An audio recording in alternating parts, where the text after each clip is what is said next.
ఇంకా నాలాంటి విద్యార్థులు చాలా మంది చదువుకోవడం ఇబ్బంది అనిపించేది సార్.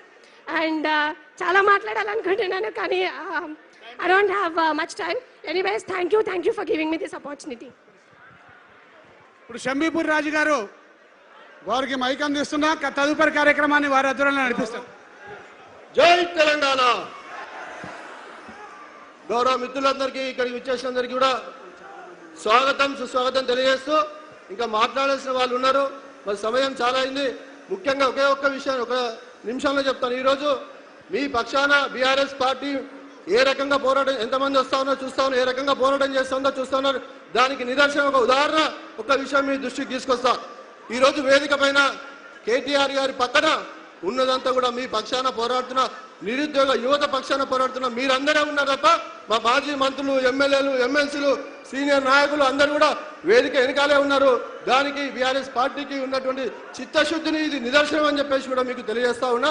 ఇప్పుడు పెద్దలు మరి తెలంగాణ రాష్ట్రంలో గత 2.5 సంవత్సరాలుగా ఎక్కడ కష్టం వచ్చినా ఒక తల్లికి, ఒక అక్కకు, ఒక చెల్లికి, అది వరంగల్లో కావచ్చు, ఖమ్మం కావచ్చు, హైదరాబాద్ కావచ్చు, ఆదిలాబాద్ కావచ్చు, ఎవరికి కష్టం వచ్చినా నిలబడి ముఖ్యంగా మీ పక్షాన నిరుద్యోగ యువత పక్షాన ఏ రకంగా మన రామన్న పోరాడుతూ ఉన్నారో మనం చూస్తూ ఉన్నాం. అదే రకంగా వారు ఇప్పుడు అన్నగారు ముఖ్యంగా పెద్దలు వారు మిమ్మల్ని ఉద్దేశించి మాట్లాడతారని చెప్పేసి వారికి స్వాగతం తెలియజేస్తూ మీ అందరికీ కూడా మరొకసారి పేరు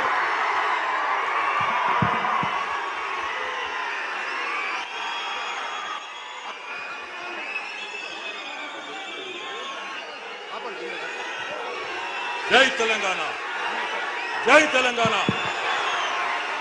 అన్ని పిడికిలు లేవాలా. జై తెలంగాణ. సరిపోతలేదు సౌండ్, రేవంత్ రెడ్డికి వినబడాలా. జై తెలంగాణ.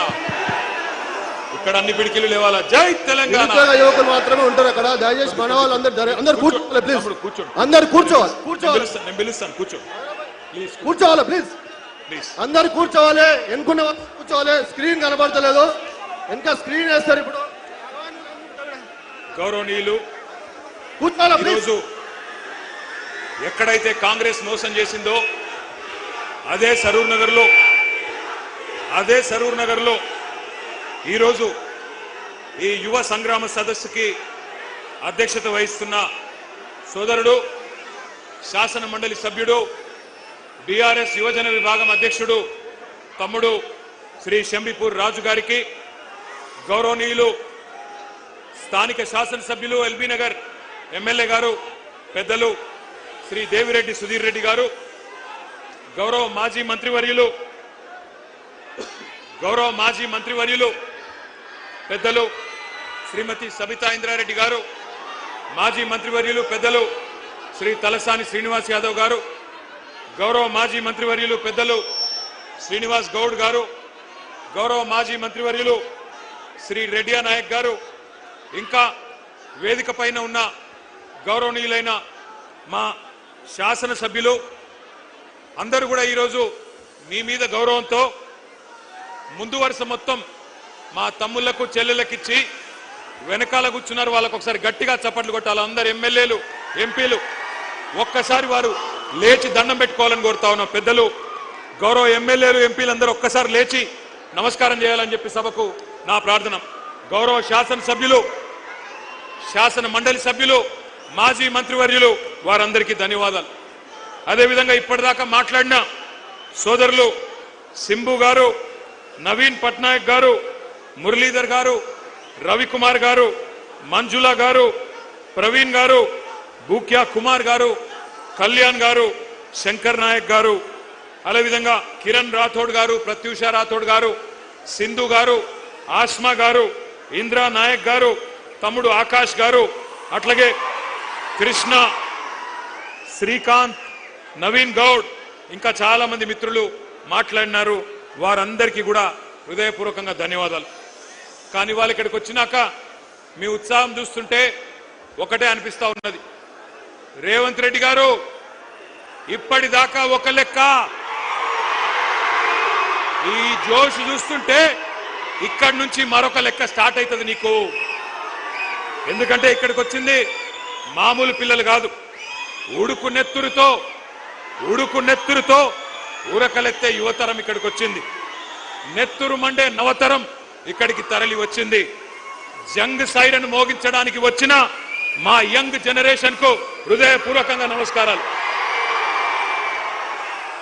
కాకతీయ, ఉస్మానియా, మహాత్మా గాంధీ, పాలమూరు, శాతవాహన వివిధ విశ్వవిద్యాలయాల నుండి ఇక్కడికి తరలి వచ్చిన మా తమ్ముళ్లకు చెల్లెళ్లకు ప్రత్యేక నమస్కారం. అశోక్ నగర్ నుండి, దిల్సుఖ్ నగర్ నుండి, చిక్కడపల్లి నుండి, వివిధ కోచింగ్ సెంటర్ల నుండి ఇక్కడికి తరలి వచ్చిన మా పోటీ పరీక్షలకు ప్రిపేర్ అవుతున్న అభ్యర్థులందరికీ నమస్తే. పెద్దలు ఎప్పుడో చెప్పారు, యువశక్తి శివమెత్తితే పోరాటాలు పోటెత్తుతాయి, నవశక్తి విజృంభిస్తే విప్లవాలు విరబూస్తాయి, మీరు పిడికిలి బిగిస్తే పీఠాలే కదిలిపోతాయి, మీ గలాలు గర్జిస్తే కుర్చీలు కూలిపోతాయి. రేవంత్ రెడ్డి గారు గుర్తుపెట్టుకోండి, మీరు కదం దొక్కితే ఉద్యమాలు ఉప్పెనలైనాయి. గతంలో తెలంగాణ ఉద్యమం చూసినాం ఏ రకంగా. మరి తెలంగాణ ఉద్యమంలో యువత కలిసి వచ్చిన తర్వాత పెద్దలు కేసీఆర్ గారి నాయకత్వంలో ఏ రకంగా రాష్ట్రాన్ని సాధించుకున్నామో కూడా ప్రపంచం మొత్తం చూసింది. ఇవాళ ఎందుకు కలుసుకున్నాం ఇక్కడ, మనం ఎందుకు ఇంతమంది ఇక్కడికి వచ్చినాం, ఒక్కసారి గుర్తు చేయాల్సిన బాధ్యత మా అందరి మీద ఉన్నది. రేపటి తెలంగాణ నిర్మాతలు మీరు, రేపటి ఈ దేశ భవిష్యత్తుకు నిర్ణేతలు మీరు. మరి అట్లాంటి యువతరాన్ని దగా చేయవచ్చునా ఆలోచించండి. ఎందుకు ఈరోజు ఈ కార్యక్రమం ఏర్పాటు చేసుకున్నాం? ఒకటే ఒక కారణం, ఒక మహాద్రోహాన్ని, మీకు జరిగిన మోసాన్ని, వంచనని గుర్తు చేసుకొని మర్చిపోకుండా ఎవరైతే మోసం చేశారో వారికి బుద్ధి చెప్పడానికే ఈ సమావేశం. సరిగ్గా ఇదే నేల మీద, సరిగ్గా ఇదే ప్లేస్ లో 38 నెలల కింద మే 8, 2023 ఆనాడు ఇదే సరూర్ నగర్ స్టేడియం సాక్షిగా ఒక దారుణమైన దగా జరిగింది. దగా పడ్డది ఎవరు? తెలంగాణ యువత. దగా కోరులు ఎవరు? కాంగ్రెస్. 2023లో ఇక్కడే ఇదే గడ్డ మీద, ఇదే గ్రౌండ్ లో ఆ రోజు మీటింగ్ జరిగింది. ఢిల్లీ నుంచి ప్రియాంక గాంధీ వచ్చింది, గల్లీ నుంచి కల్తీ కాంగ్రెస్ నాయకులు అందరూ వచ్చినారు, హైకమాండ్ నుంచి గాంధీలు, గాంధీ భవన్ లో దూరిన గాడ్సేలు అందరూ కలిసి ఒక మాయా మస్తీంద్ర కార్యక్రమం చేసి బురిడి పత్రం ఒకటి రిలీజ్ చేసినారు. దాని పేరు యూత్ డిక్లరేషన్ అని పెట్టినారు. 60 ఏళ్లు తెలంగాణ గడ్డ మీద నెత్తురు పారించిన దుర్మార్గమైన పార్టీ కాంగ్రెస్ ఆ రోజు వాగ్దానాల వరద పారించింది. తెలంగాణ బిడ్డల మీద తూటాలు పేల్చిన పార్టీ, వేల మందిని చంపిన పార్టీ కాంగ్రెస్. ఆ రోజు యూత్ డిక్లరేషన్ అని పెట్టి ఏం చెప్పిందో ఒక్కసారి ఆ స్క్రీన్ మీద, మీ పక్కన పెట్టిన స్క్రీన్ల మీద మీరు చూడాలి.